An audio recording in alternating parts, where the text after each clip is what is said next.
What is neurorobotics? Imagine a field where robots and the brain come together.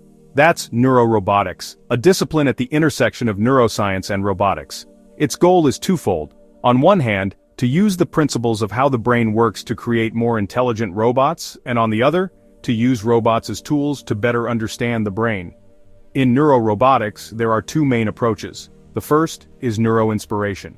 This involves building robots whose architectures and control systems mimic how biological brains process information and learn. The result is robots that can navigate complex environments, learn new skills, or make decisions more autonomously, similar to a living being. The second is neuro-engineering. Here, robotics becomes a tool to interact directly with the nervous system. A perfect example is advanced robotic prosthetics, which connect to the user's brain or nervous system, allowing the person to control the robotic arm with their own thoughts.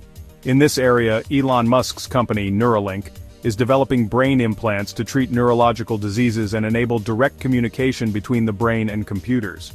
In addition, robotic systems are used to simulate brain functions and help scientists study neurological disorders.